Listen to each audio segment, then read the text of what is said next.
Good evening. आपको संध्या काल की बहुत बहुत शुभकामनाएं। जो भी है, आज की जो अपनी क्लास है वो एक छोटे से टॉपिक पर है, आवर्त सारणी पर। और आप सबको पता है आवर्त सारणी पर एक या दो क्वेश्चन जरूर आते हैं, और ये क्वेश्चन तो ऐसे हैं जो 100% हमारे सही होने ही चाहिए। हाँ, एक बार रासायनिक साम्य गलत हो गया, दुखी नहीं होना। आयनिक साम्य गलत हो गया, दुखी नहीं होना। लेकिन अगर परमाणु संरचना, आवर्त सारणी, केमिकल बॉन्डिंग से एक क्वेश्चन गलत हो गया तो समझ लो कि अपना काम। हमेशा एक ही बात याद रखें, एग्जाम का फाइनल रिजल्ट एक ही है, जो जीता वो सिकंदर। और हमारे गांव में सीधी सी कहावत है, जो जीता वो सिकंदर, वो हारा जो गांव का बंदर। इस बात को ध्यान में रखते हुए जो 25-30 दिन है वो अपन को अच्छे से तैयारी करनी है, दिमाग पर प्रेशर लेना नहीं है, सिकंदर बनना है। 100% सिलेक्शन होगा। एक कोई पिक्चर में वो भी था, एक डायलॉग भी था इस बात पे कि नहीं, विश्वास और घमंड दो बातों में अंतर है। हाँ, तो हमारा विश्वास है ये कि हमारा सिलेक्शन होगा। हाँ, दिमाग में ईगो जैसा पॉइंट नहीं आना चाहिए, नहीं मेरी तैयारी बहुत अच्छी, नहीं, विश्वास है, अच्छे से विश्वास है कि हम बहुत अच्छा करेंगे। तो स्टार्ट करते हैं आज की आवर्त सारणी। और सबसे पहली वही बात, अगर आपको मेरी क्लासेस पसंद आ रही है तो थंब मार दो, शेयर कर दो। उसमें कौन सी परेशानी है तुम्हारी, है? या उसमें भी तुम्हें लगता है कि सर कुछ कह रहे हैं? साथ ही साथ बार बार यही कि जो चाहते हैं, जो मैंने आपको बार बार कहा कि आज भी मेरे अभी सब्सक्रिप्शन डिस्क्रिप्शन बॉक्स में मैं लिंक को डाल दूंगा, जहां से आप, जो हमने एक टेलीग्राम ग्रुप बना रखा है एनएम क्लासेस का, उसको आप सब्सक्राइब कर लें। और वैसे भी आप डायरेक्ट भी कर सकते हैं एनएम क्लासेस जयपुर के नाम से, तो ये वाला आपको मोनोग्राम दिखेगा और उसके बाद हम उस पे भी कुछ चीजें डालेंगे। रही बात रीट की मेन एग्जाम्स की, उसकी तरफ से आप बेफिक्र रहे।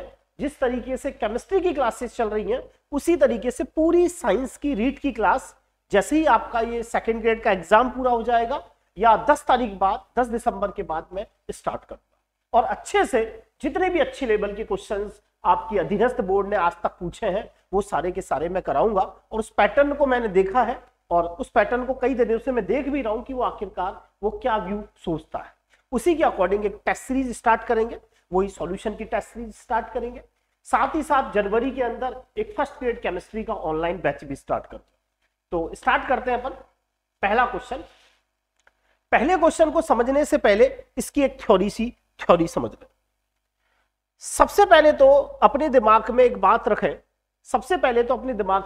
रखें, कि जो हमारी आवर्त सारणी है उसके अंदर आप सबको पता है आवर्त 7 है और वर्गों की संख्या आप सबको पता है 18 है। वो भी आप सबको पता है वर्गों की संख्या कितनी है, 18 है। तो क्या है, परमाणु क्रमांक 100 के बाद वाला कोई तत्व हो, जैसे मैं बात करूं 11th क्लास की किताब के अंदर पहला क्वेश्चन दे रखा है Z बराबर 117। परमाणु क्रमांक 117 वाला तत्व है, और परमाणु क्रमांक जो 117 वाला तत्व है उसको आप कहां रखेंगे, तो जो भारी तत्व होते हैं या परमाणु क्रमांक 100 के बाद वाले तत्व कोई भी दे दे और वो पूछे कि बताओ ये पीरियोडिक टेबल में कौन से वर्ग में आएगा, तो जो अंतिम दो अंक होते हैं वो उसकी वर्ग संख्या को बता देते हैं। इसका मतलब परमाणु क्रमांक 117 वाला जो तत्व है वो वर्ग संख्या 17 में है। अब आपको मोटी सी चीज ये तो पता होनी चाहिए कि वर्ग संख्या 16 वाला जो वर्ग है वो तो है ऑक्सीजन, वर्ग संख्या 17 वाला जो परिवार है वो है हेलोजन, और वर्ग संख्या 18 वाला जो परिवार है वो आप सबको पता है अक्रिय गैस है। अब ये चीज तो आपको मोटी आनी ही चाहिए।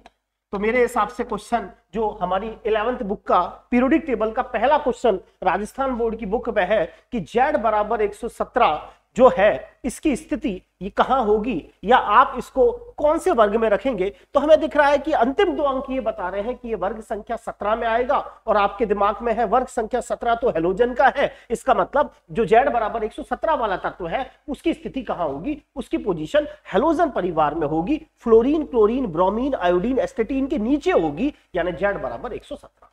अब क्वेश्चन आया, दूसरा क्वेश्चन उन्होंने दे रखा है Z बराबर 120।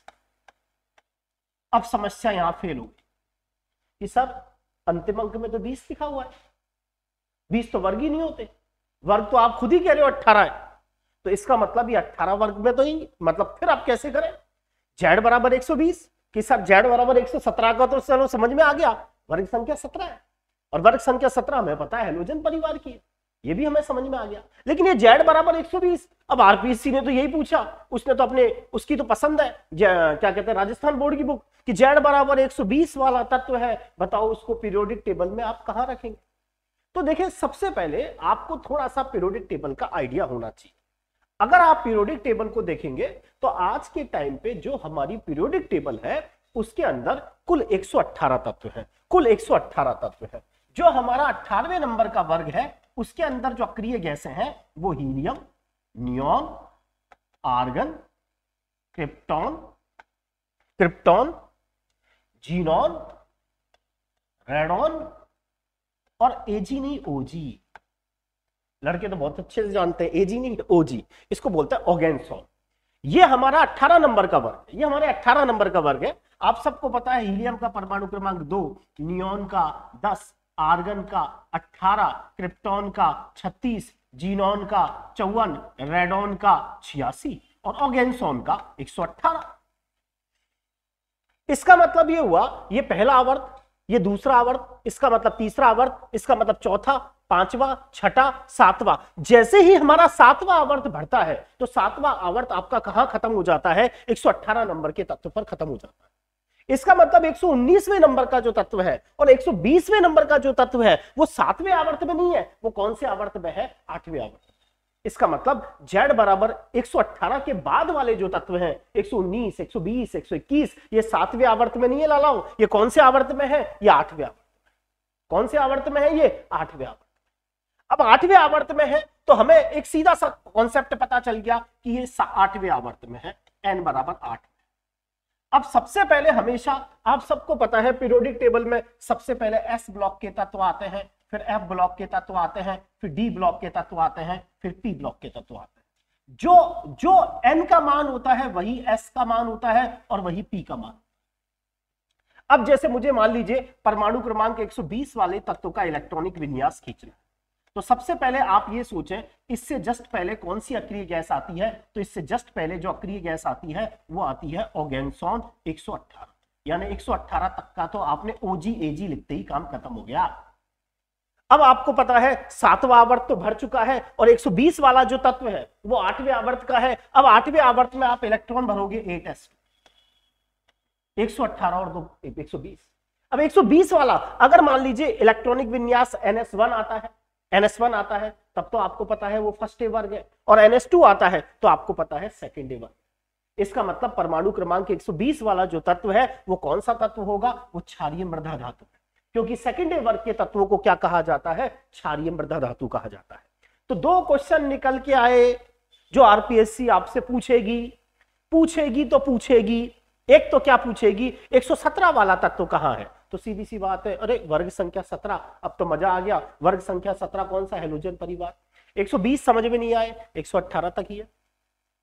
अब 120 का काम कैसे करें, इसका मतलब 119 इधर फिर 120 इधर, यानी 119 ग्रुप नंबर वर्ग में आएगा, 120 ग्रुप नंबर 2 में आएगा। इसीलिए जो आरपीएससी ने इसका आंसर क्या रहा कि ये क्षारीय मृदा धातु है। अगला क्वेश्चन, आज एक बच्ची ने भी सुबह इस क्वेश्चन को पूछा था।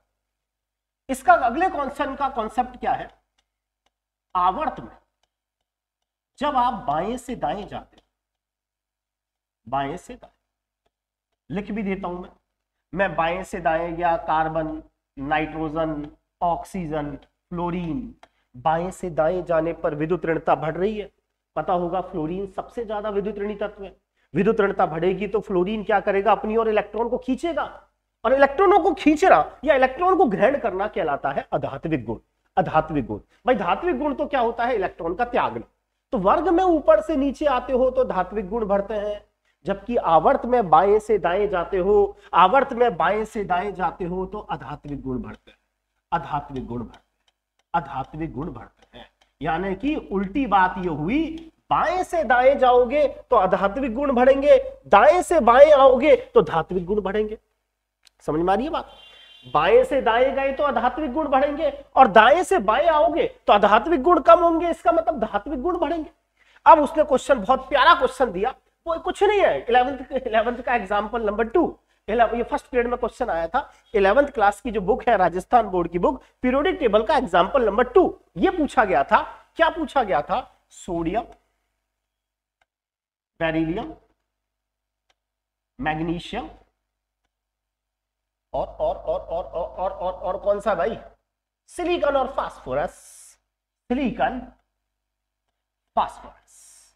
अब आप सबको पता है sodium, magnesium, aluminium, silicon, phosphorus, ये तो है आवर्त संख्या 3, सही है ना? और ये है आवर्त संख्या 2 और ये है आवर्त संख्या 3। अभी अभी कहा बाएं से दाएं जाने पर अधात्विक गुण बढ़ते हैं, सही है? बाएं से दाएं जाने पर अधात्विक गुण बढ़ेंगे, दाएं से बाएं आने पर धात्विक गुण बढ़ेंगे, बाएं से दाएं जाने पर अधात्विक गुण बढ़ेंगे, दाएं से बाएं जाने पर धात्विक गुण बढ़ेंगे। अब क्वेश्चन यही पूछा गया कि इनको धात्विक गुण के क्रम में बढ़ते हुए क्रम में अरेंज करें। आपको यह बताना है कि सबसे ज्यादा धात्विक गुण किसमें है। बाएं से दाएं जाओगे अधात्विक गुण बढ़ेंगे, दाएं से बाएं आओगे धात्विक गुण, यानी इससे ज्यादा धात्विक गुण इसमें है।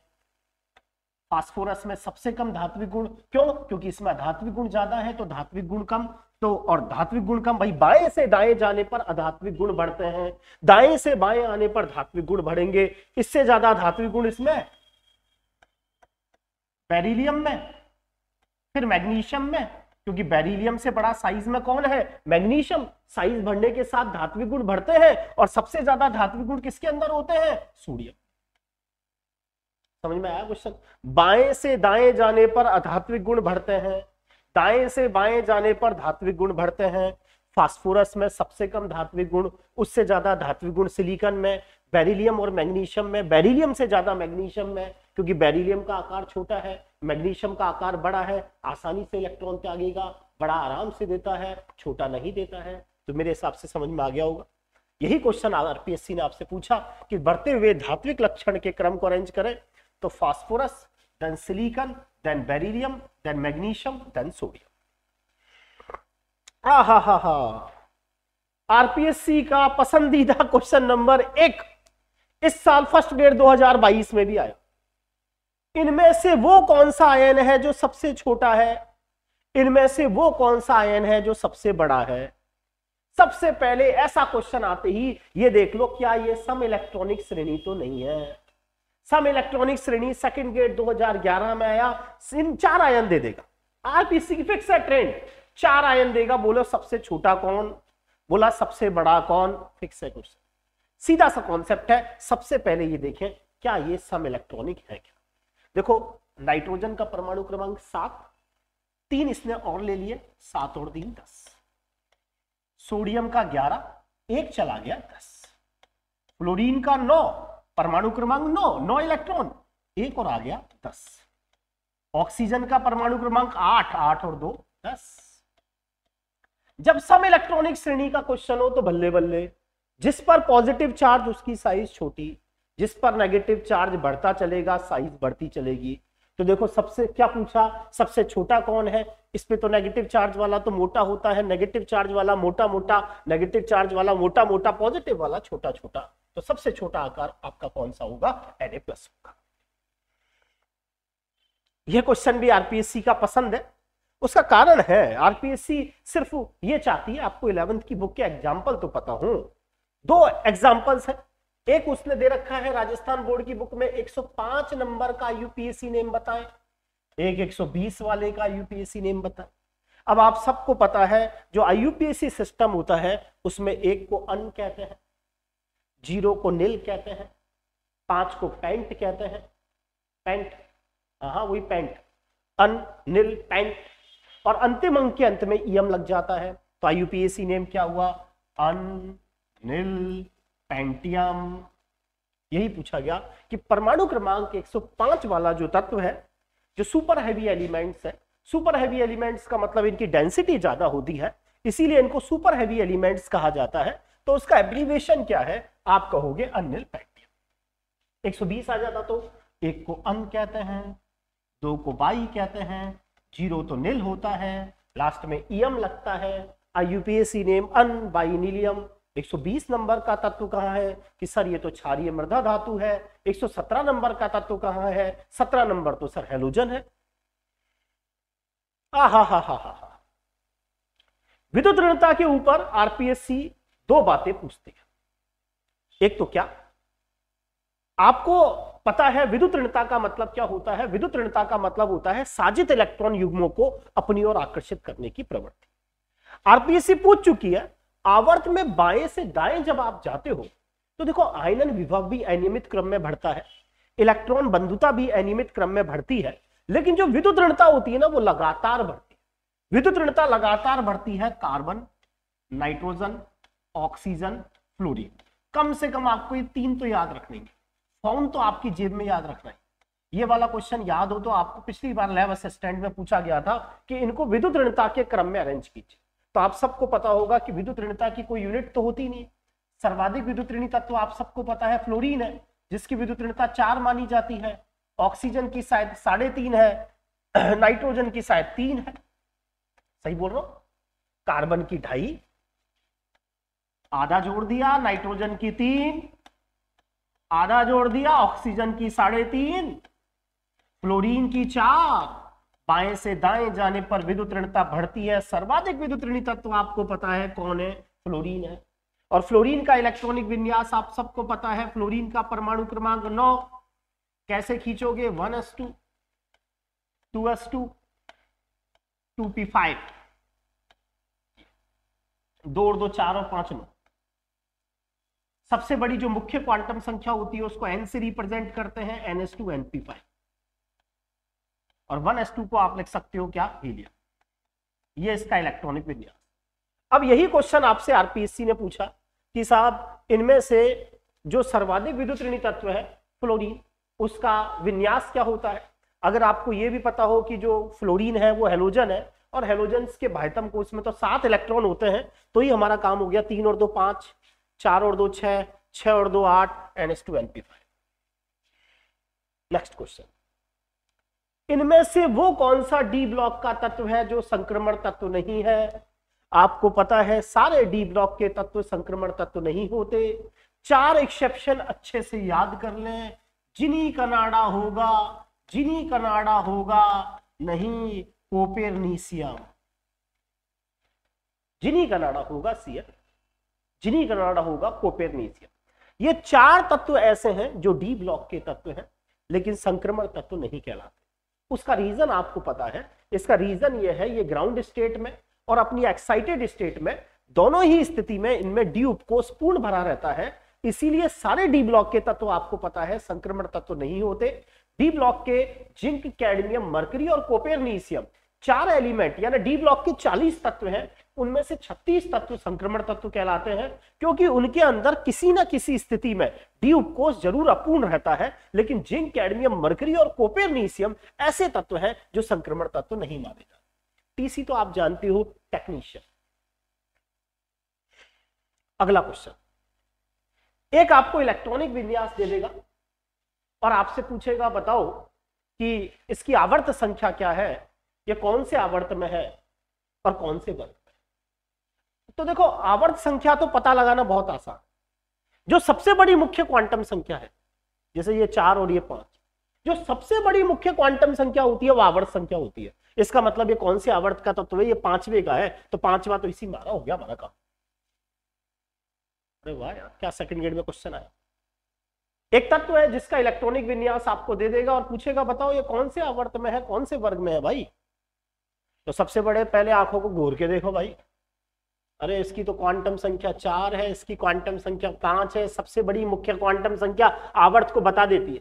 अब ये डी ब्लॉक का तत्व है, तो डी ब्लॉक में वर्ग संख्या कैसे पता लगाते हैं?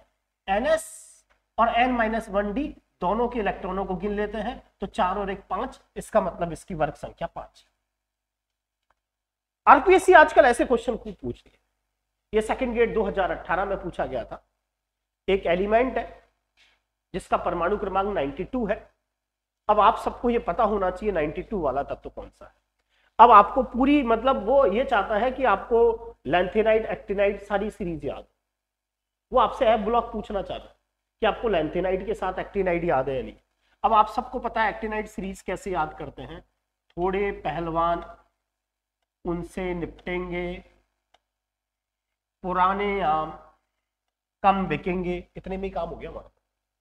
थोड़े पहलवान उनसे निपटेंगे।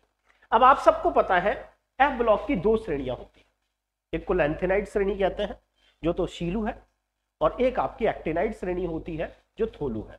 सबसे पहला element thorium, then protactinium, then uranium, then neptunium, then plutonium. काम हो गया होगा। परमाणु क्रमांक 92 वाला जो तत्व है वो आपको पता है यूरेनियम है, ये जो प्रोटेक्टिनियम है ये 91 में है, नेपच्यूनियम 93 में है, प्लूटोनियम 94 है।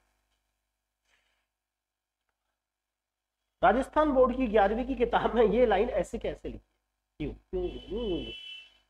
इनमें से वो कौन से तत्व हैं जिनका इलेक्ट्रॉनिक विन्यास n-1 d10 और ns2 नहीं। इसका मतलब जिनमें d में तो 10 हो और ns में 2 हो, ऐसा होना चाहिए। जिनमें नहीं है वो आपको बताना है। अब आप सबको पता है जिनी कनाडा होगा, जिनी कनाडा होगा CN, कोपेरनीशियम जिनी कनाडा होगा। अब जिंक का जो विन्यास है, जिंक आप सबको पता है परमाणु क्रमांक 30, और उम्मीद करता हूं इसका इलेक्ट्रॉनिक विन्यास सबको पता होता है। पहले अपन लिख देते हैं आर्गन, आर्गन तक लिखते ही हीलियम नियॉन आर्गन 18 तक खत्म, फिर इसमें इलेक्ट्रॉन भरे जाते हैं 4s2 में और फिर भरे जाते हैं 3d10। इसका विन्यास हुआ ns2 क्योंकि ये सबसे बड़ी क्वांटम संख्या है ns, और ये हो जाएगा n-1। तो जो जिंक परिवार है, जिंक परिवार है, इसके अंदर हमेशा विन्यास होता है ns2 n-1 d10। तो जिंक, कैडमियम और मरकरी, इन तीनों का विन्यास तो रहेगा n-1 d10 और ns2। लेकिन जो ऑरम है, जो आपका सिक्का धातु है, सिक्का धातु परिवार आपको पता है कौन आगे आया, कॉपर AgAu। कॉपर के अंदर आपको पता है परमाणु क्रमांक 29 है।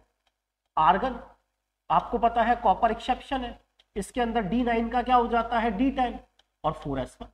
तो जो कॉपर AgAu है उसके अंदर n-1 D10 तो है, लेकिन ns2 की जगह इस वाली सीरीज में ns1 होता है। तो यही क्वेश्चन पूछा गया, इनमें से कौन सा तत्व ऐसा है जो n-1 D10 ns2 विन्यास नहीं दर्शाता। जिंक, कैडमियम, मरकरी और कोपेरनीशियम ऐसे हैं जिनमें D में 10 और S में 2 होते हैं, और कॉपर वाली सीरीज में D में तो 10 है लेकिन NS में 1 रहता है। वही क्वेश्चन ना, ये लैंथेनाइड श्रेणी का क्वेश्चन है। पसंद है लैंथेनाइड संकुचन, लैंथेनाइड संकुचन याद हो तो ऐसे याद करो,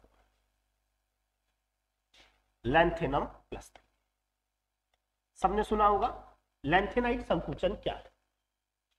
लैंथेनम प्लस 3 से जब हम लुटीशियम प्लस 3 तक जाते हैं तो परमाणु क्रमांक वृद्धि के साथ साथ, लैंथेनम प्लस 3 से जब हम लुटीशियम प्लस 3 तक जाते हैं तो परमाणु क्रमांक वृद्धि के साथ साथ जो आयनिक त्रिज्या है उसमें लगातार कमी आती है। इसी संकुचन को हम लैंथेनाइड संकुचन कहते हैं। अब आपको पता है लैंथेनम है 57 नंबर का। अब मैं बात कर रहा हूं लैंथेनाइड सीरीज की। सिर पर 9 दिए रखकर परमेश्वरी समझाए यूरोप, आगे जरूरत नहीं है, dash dash dash dash dash लुटीशियम।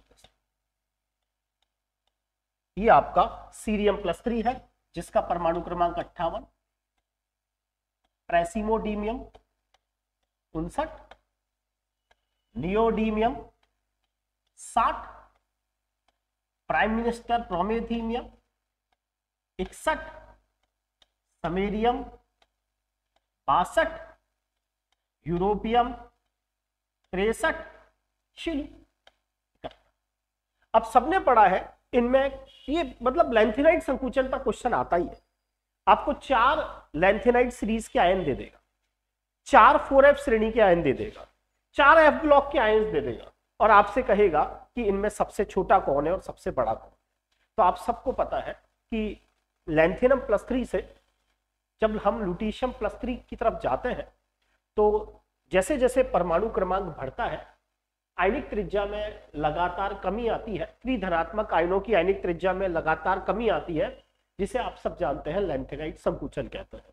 अब लैंथेनम तो बड़ा बड़ा है, मोटा मोटा मोटा मोटा बड़ा, सीरियम थोड़ा पतला है, प्रेसिमोडियम और पतला है, साइज छोटी होती चलेगी और सबसे छोटी साइज आपको पता है किसकी होगी, Lu+3 की होगी।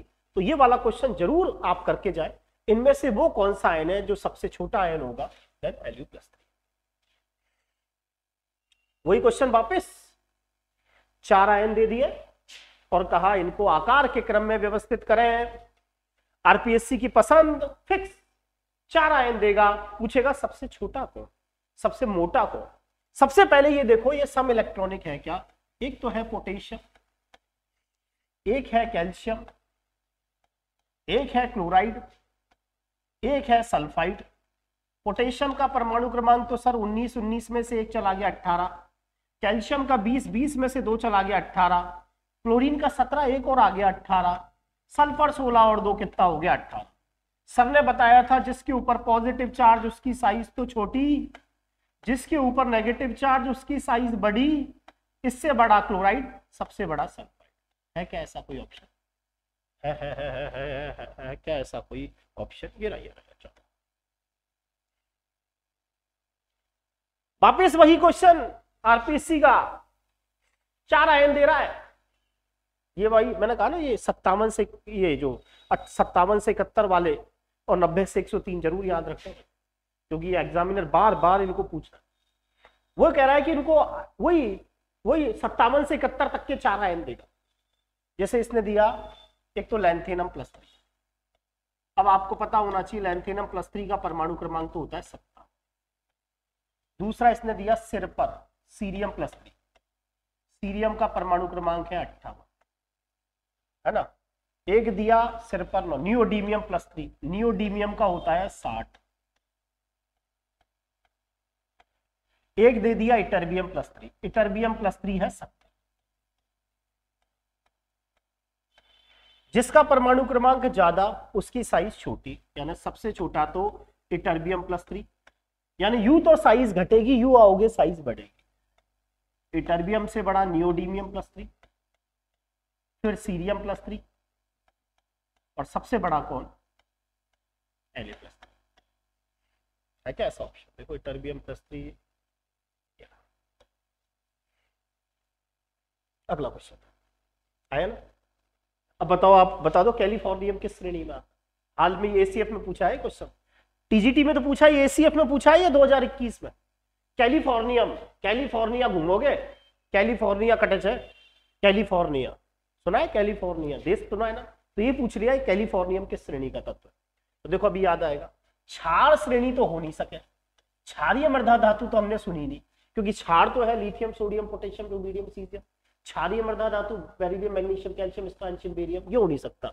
लैंथेनाइड में भी नहीं सुना। चलो एक्टिनाइड में देखते हैं, थोड़े पहलवान उनसे निपटेंगे, पुराने आम कम बिकेंगे, आ गया कैफे में।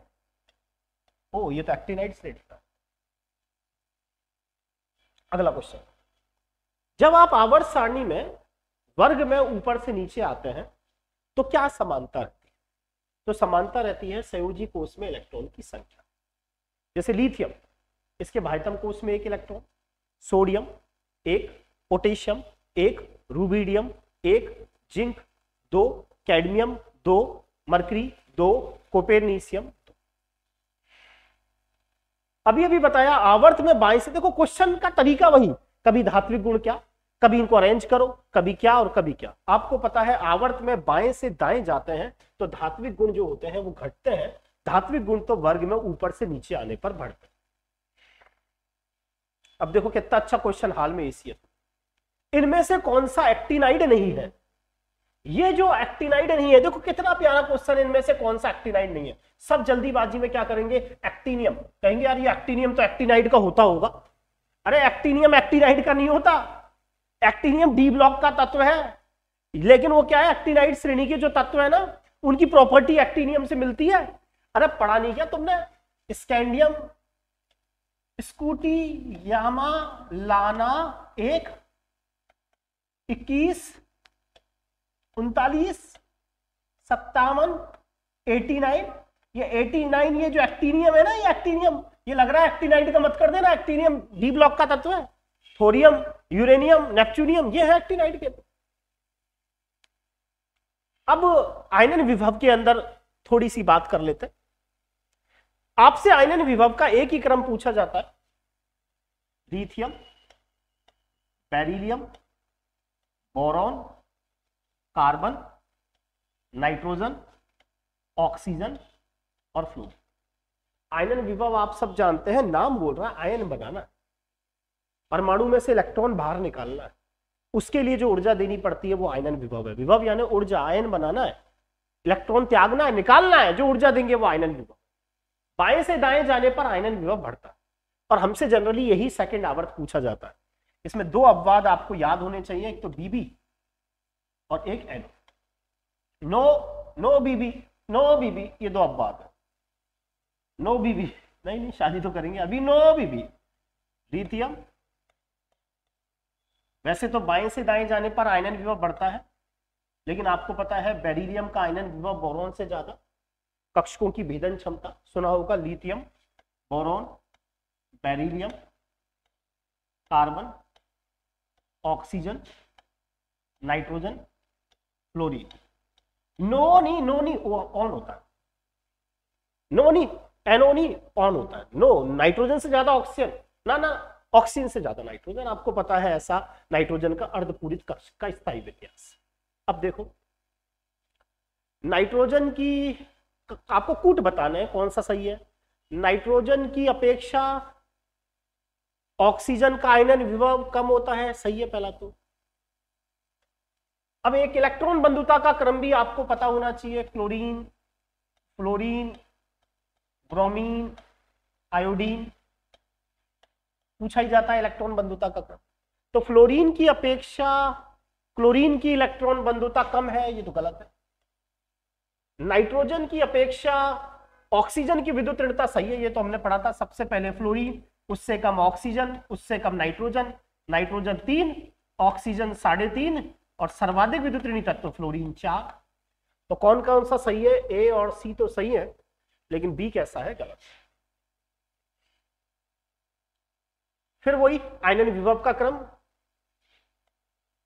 Beryllium, boron, carbon, nitrogen, oxygen. Lithium, beryllium, boron, carbon, nitrogen, oxygen. बाएं से दाएं जाने पर आयनन विभव बढ़ता है, लेकिन एक तो बीबी में चक्कर है, यहाँ बोरॉन का ज्यादा, बेरिलियम का कम, देन कार्बन, फिर एनओ में चक्कर है, ओ पहले एन बाद है। क्या ऐसा ऑप्शन? देखो, boron, beryllium, carbon, oxygen, nitrogen. अधिकतम आयनन विभव वाला कौन सा तत्व है? फिर देख लो, एक तो बोरॉन, लिख लो beryllium, boron, carbon, nitrogen, oxygen, ये पूछना ही है। एक तो बी इसमें गड़बड़ है, बोरॉन, फिर बेरिलियम, फिर कार्बन, नो का ऑन करना है, नो का ऑन करना है। तो सबसे ज्यादा आयनन विभव नाइट्रोजन। वही फिर question, correct ionisation energy carbon, मैंने कहा ना फिक्स है उसका क्वेश्चन, वो तो पड़ गया पीछे। Carbon, nitrogen, oxygen, fluorine, no अपवाद, कार्बन से ज्यादा ऑक्सीजन, उससे ज्यादा नाइट्रोजन, सबसे ज्यादा आयनन विभव फ्लोरीन है। क्या ऐसा ऑप्शन? CONF है क्या? ये देखा ना आपने कैसे पढ़ती है आरपीएस। इलेक्ट्रॉन बंधुता का क्रम, सर्वाधिक इलेक्ट्रॉन बंधुता chlorine, then fluorine, then bromine, then iodine. CFBI है क्या? Chlorine, fluorine, bromine, iodine. अगला क्वेश्चन, फिर वही क्वेश्चन, आरपीएससी का सबसे ज्यादा इलेक्ट्रॉन बंधुता किसकी है? क्लोरीन। फर्स्ट ग्रेड 2022 हाल में ही लग गया होगा आरपीएससी की पसंद। न्यूनतम साइज बतानी है, वही क्वेश्चन आया वापस। सोडियम 10 इलेक्ट्रॉन, 8 और 2 10, 9 और 1 10, 12 में से 2 चला गया 10। जितना ज्यादा पॉजिटिव चार्ज उसकी साइज छोटी, जितना नेगेटिव चार्ज उतना ज्यादा मोटा। जितना पॉजिटिव चार्ज होगा साइज छोटी, जितना नेगेटिव चार्ज उतना मोटा। उम्मीद करता हूं आज की क्लास आपको पसंद आई होगी, और नेक्स्ट जो अपनी क्लास होगी उसके अंदर कल मैं मेजर 14 कराऊंगा। और आपसे बार बार एक ही बात, क्लासेस पसंद आ रही हैं तो आप इसको ज्यादा से ज्यादा शेयर और लाइक करें। Thank you.